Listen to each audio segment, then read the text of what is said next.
नमस्कार। क्या कभी रात को ऐसा लगता है कि शरीर तो बिल्कुल थक गया है, बिस्तर पे लेटे भी हैं, लेकिन दिमाग है कि बस दौड़े जा रहा है? हाँ, बिल्कुल। नींद कहीं आसपास भी नहीं होती। और फिर सुबह उठो तो लगता है यार रात भर बस सोचते ही रह गए, जैसे कोई मैराथन चल रही थी दिमाग में। हाँ, बिल्कुल। ये बहुत ही कॉमन अनुभव है, मतलब काफी लोगों के साथ होता है ये। हाँ, तो सवाल ये उठता है कि भाई ऐसा होता क्यों है?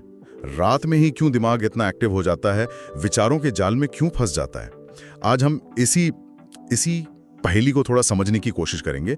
हमारे पास कुछ इंटरेस्टिंग मटेरियल है इस पर, कुछ मनोवैज्ञानिक विश्लेषण है, कुछ लोगों के अनुभव हैं और कुछ रिसर्च भी है। हाँ, जो बताती हैं कि रात में दिमाग की ये जो एक्स्ट्रा एक्टिविटी है, इसके पीछे कारण क्या है।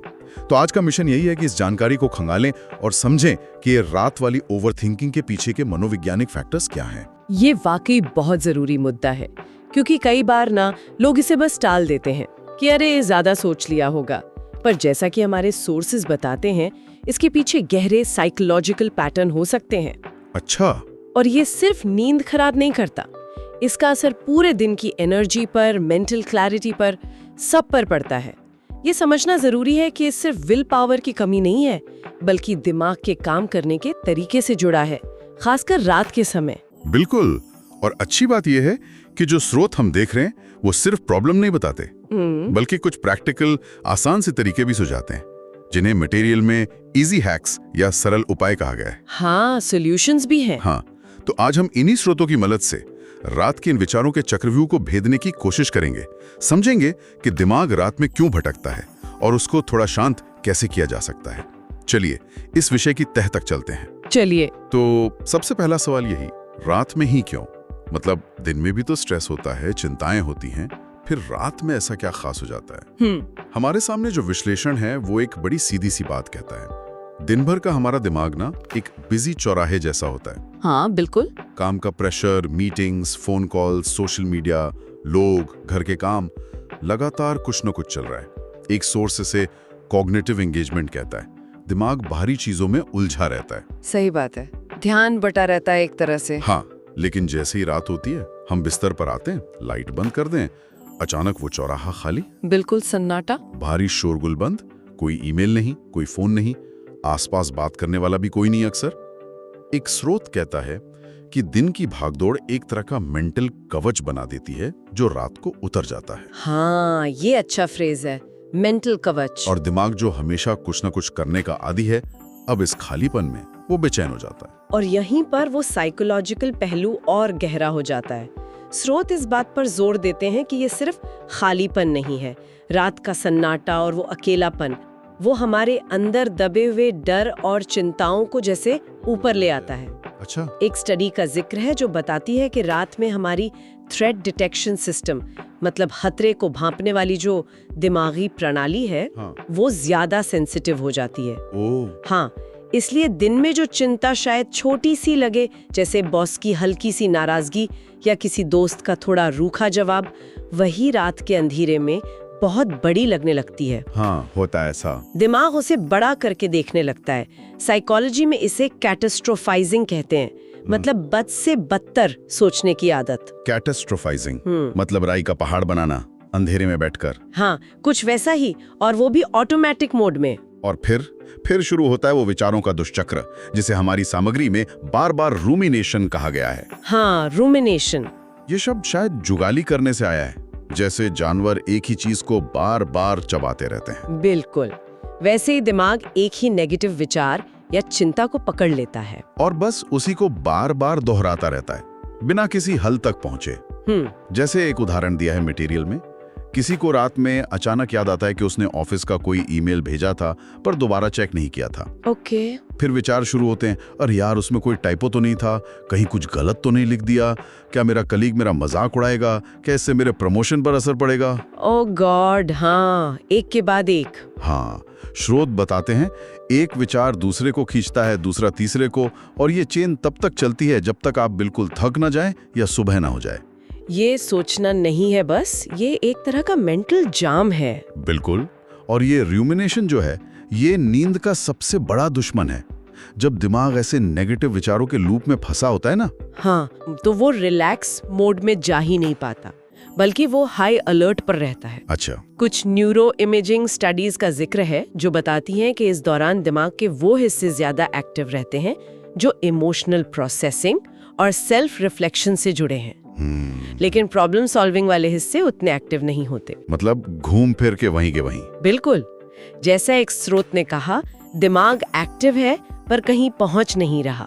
नतीजा, नींद गायब, और अगर थोड़ी बहुत आती भी है तो वो गहरी और आराम देने वाली नहीं होती। जाहिर है। तो अगला और सबसे जरूरी सवाल, इस मानसिक जुगाली को, इस ओवर थिंकिंग के चक्र को तोड़ा कैसे जाए? क्या हमारे हाथ में कुछ है? हाँ, यहीं पर वो इजी हैक्स आते हैं जिनका जिक्र है। हाँ, ये कोई जादू की छड़ी नहीं है शायद, लेकिन अभ्यास से असर दिखाने वाले साइकोलॉजिकल टूल्स हैं। बिल्कुल, स्किल्स हैं ये। चलिए एक एक करके समझते हैं इनको। जरूर। पहला तरीका सुझाया गया है सोने से पहले जर्नलिंग, मतलब डायरी लिखना। हाँ, जर्नलिंग। सुनने में शायद बहुत सिंपल लगे, लेकिन इसके पीछे आइडिया गहरा है। सलाह यह है कि सोने जाने से कोई 15-20 मिनट पहले बस 10 मिनट निकालकर मन में जो भी चल रहा है, चिंताएं, अधूरे काम, कोई बात जो परेशान कर रही है, उसे बस एक कागज पर उतार दें। अच्छा। एक स्रोत ने बड़ी अच्छी उपमा दी है इसकी। ये दिमाग के डस्टबिन को खाली करने जैसा है, ताकि रात को सोते समय उसमें कचरा ना घूमे। कुछ लिखना नहीं है बढ़िया सा, बस विचारों को बहने देना है। ये कई लेवल पर काम करता है। एक तो जैसा आपने कहा, ये विचारों को दिमाग से बाहर निकालता है। साइकोलॉजी में इसे एक्सटर्नलाइजेशन कहते हैं। एक्सटर्नलाइजेशन। हाँ, जब विचार कागज पर आ जाते ना तो वो थोड़े कम डरावने लगते हैं, मैनेजेबल लगते हैं। हाँ, ये तो है। दूसरा, स्रोत बताते हैं कि लिखने का जो एक्ट है ना, वो खुद में एक प्रोसेसिंग का काम करता है।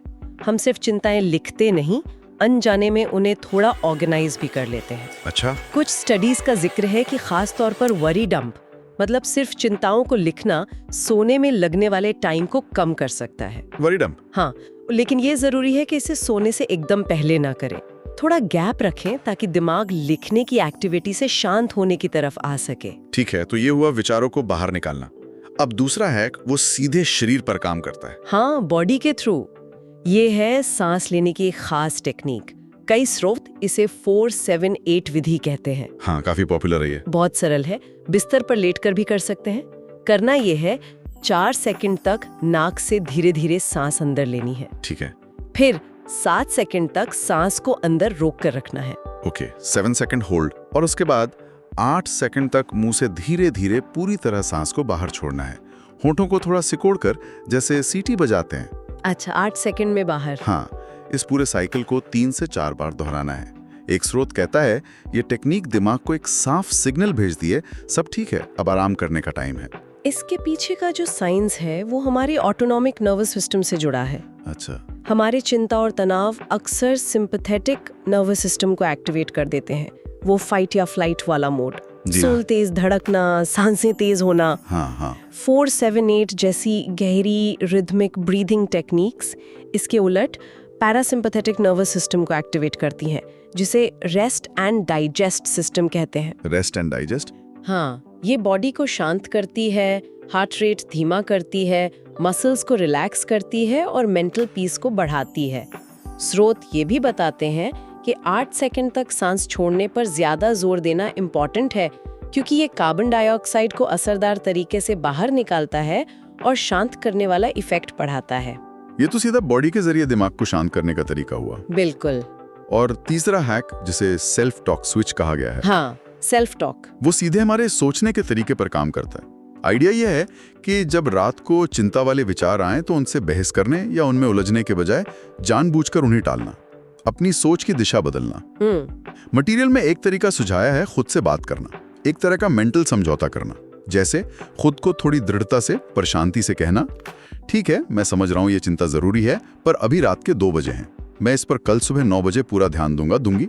अभी मेरे शरीर और दिमाग को आराम की जरूरत है। ये एक तरह से शेड्यूल्ड वरी टाइम का इनफॉर्मल रूप है। हाँ, वही, चिंता करने के लिए एक टाइम फिक्स कर लेना और बाकी टाइम उसे हावी ना होने देना। बिल्कुल, ये विचारों को दबाना नहीं है, बल्कि उन्हें एक बाउंड्री में रखना है। और खुद को ये यकीन दिलाना कि आप प्रॉब्लम को भूल नहीं रहे, बस उसे सॉल्व करने के लिए सही टाइम का इंतजार कर रहे हैं। ये रीअश्योरेंस, ये आश्वासन दिमाग को शांत करने में मदद करता है। कॉग्निटिव बिहेवियरल थेरेपी के हिसाब से ये टेक्निक बहुत असरदार हो सकती है।